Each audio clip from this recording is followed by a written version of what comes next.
Hello everyone.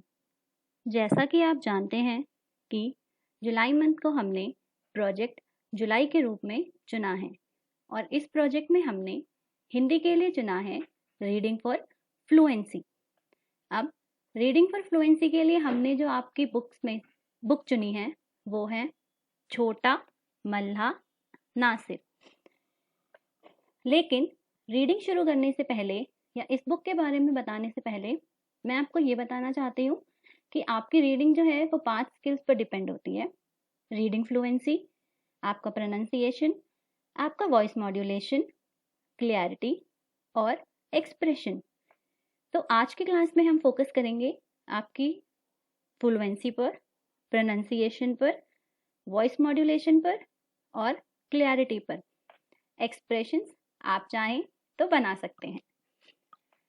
तो हमने book चुनी है छोटा मल्हा नासिर, जिसका लेखन यानी कि राइटर हैं गीता हरिहरन और चित्रांकन यानी कि इस बुक में आप जो भी पिक्चर्स बनी हुई देखेंगे उनको बनाया है तापोशी घोषाल ने। उम्मीद करती हूँ कि ये बुक आप सबके पास होगी और रीडिंग शुरू करने से पहले मैं चाहती हूँ कि आप सब अपनी ये बुक लेकर बैठ जाएं। रीडिंग शुरू करने से पहले कुछ बातें यानी कि जो आपको ध्यान में रखनी है वो ये कि जब भी आप कोई पार्ट पढ़ते हैं या कोई भी पेज पढ़ते हैं या पैराग्राफ पढ़ते हैं तो उसमें कुछ कठिन शब्द आते हैं। इस बुक में भी और जो पेज हम आज पढ़ने वाले हैं उसमें भी कुछ मुश्किल शब्द आए थे जो कि इस प्रकार हैं और उनके मीनिंग्स भी आपको दिए हुए हैं। मैं चाहती हूँ कि जब मैं रीडिंग करूँ इन वर्ड्स की तो आप भी मेरे साथ बोलने की कोशिश करें, जिससे आपकी रीडिंग फ्लुएंसी में ब्रेक ना हो और आप फ्लुएंटली पढ़ सकें पेज को। पहला शब्द है मल्लाह। यहाँ पर 2 ला आए हैं, एक हाफ और एक फुल। तो कोशिश कीजिएगा कि जब आप बोलें तो दोनों की आवाज आए मल्लाह यानी कि सी मैन। दूसरा शब्द है पोते ग्रैंड सन। उतावले इम्पेशेंस। नेक्स्ट वर्ड है मालूम यानी कि नोन। नाव द बोट और बोट आप कुछ भी बोल सकते हैं। मुश्किल डिफिकल्ट। बुखार फीवर। पकाया कुक्ड। फिक्र, यहाँ पर र जो है वो पदेन में आई है। क के नीचे आपको अगर एक छोटी सी लाइन दिखाई दे रही हो तो उसको र पढ़ते हैं और उसको पदेन बोलते हैं। पदेन में र। फिक्र केयर। तपता तपता यानी कि हीट। माथा फोरहेड। अक्लमंद इंटेलिजेंट। शरारतें प्रैंक्स। झोपड़ी झोपड़ी यानी कि हट। सुहावना सुहावना यानी कि नाइस। तो ये थे कुछ शब्द जो आपको उच्चारण करना सीखना है और उनके मीनिंग्स को आपको लर्न करना है। अब आते हैं आपके बुक के स्टोरी पर। तो ये पूरी कहानी छोटा मल्ला नासिर जो है वो एक लड़के की कहानी है कि कैसे वो अपने जीवन में क्या क्या हासिल करता है या क्या क्या चाहता है। तो पढ़ना शुरू करते हैं। मैं इस पेज को धीरे धीरे पढ़ूंगी और मैं चाहती हूँ कि आप भी मेरे साथ इस पेज को पढ़ने की कोशिश करें। तो शुरू करते हैं। हाँ, पढ़ते हुए एक बात और कि जो भी शब्द आप पढ़ रहे हैं उसके ऊपर उंगली रखते हुए उसे पढ़ें और नेक्स्ट वर्ड की तरफ को आगे बढ़ें। इससे ये होता है कि आपको पता रहता है कि आप किस शब्द को पढ़ रहे हैं, उसकी बनावट और उसका उच्चारण।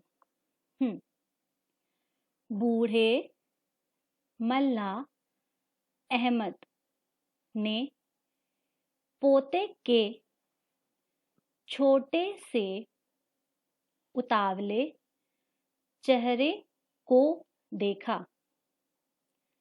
तुम क्या कर सकते हो मुझे मालूम है, लेकिन अकेले नाव कैसे संभालोगे?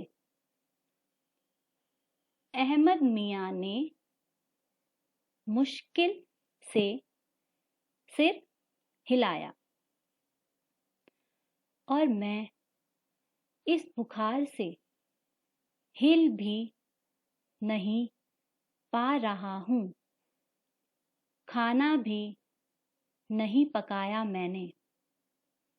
तुम दिन में क्या खाओगे? मैं कुछ ना कुछ कर लूँगा, आप फिक्र ना करें। नासिर ने दादा का तपता हुआ माथा सहलाया।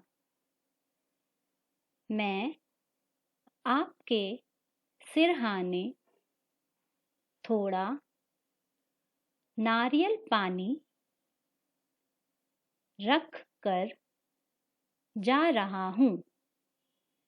इसे जरूर पी लीजिएगा, उसने कहा। अहमद मियाँ ने हामी भरी और आंखें मूंद ली।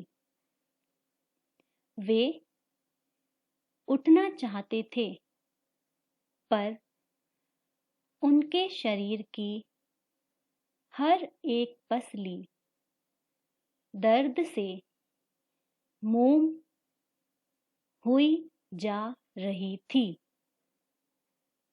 नासिर काफी तेज और अक्लमंद है। हाँ, कभी कभी शरारतें भी करता है, लेकिन जो भी हो। यह सोचते सोचते अहमद मियाँ की आंख लग गई। नासिर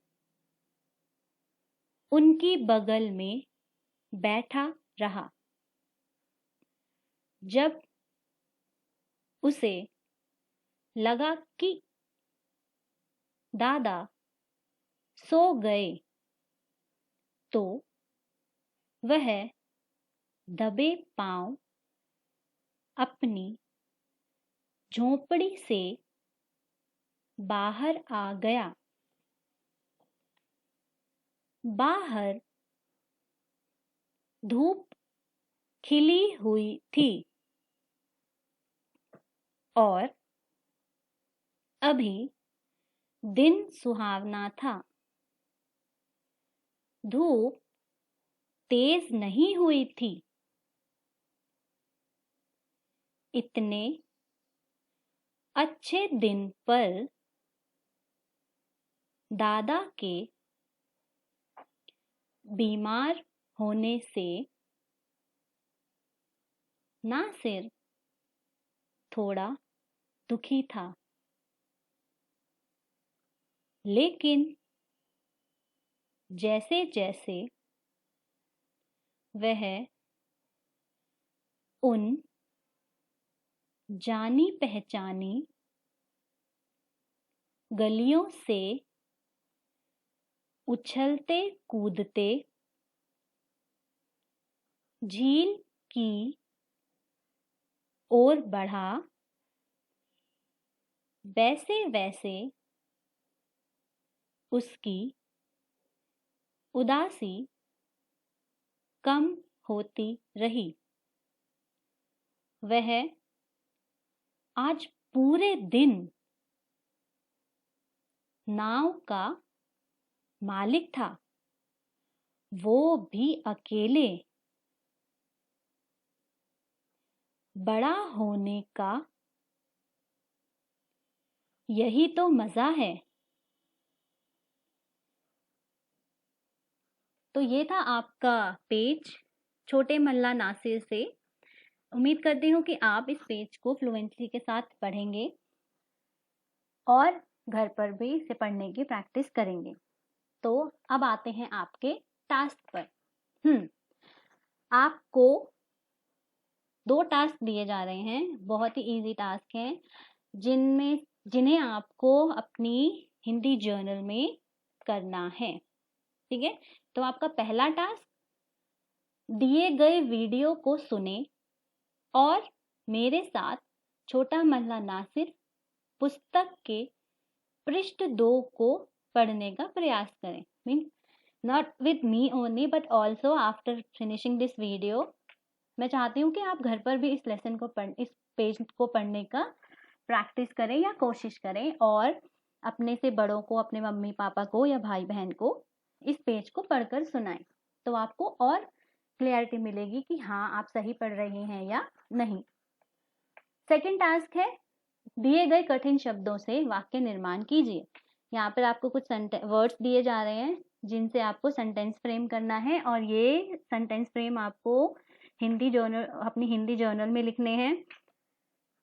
हाँ, ये सेंटेंस फ्रेम करने से पहले मैं आपको एक इंस्ट्रक्शन देना चाहती हूँ। मैं चाहती हूँ कि आप जो सेंटेंस बनाएं वो आपकी बुक के सेंटेंस ना हो, जो आपकी बुक में ऑलरेडी सेंटेंस दिए हुए हैं उन्हें ना बनाएं, कुछ नए सेंटेंस बनाने की कोशिश करें। Okay, so see you on the next class or next video. Till then, happy learning, happy reading, practice to read fluently, practice to write in good handwriting. See you everyone. Bye bye.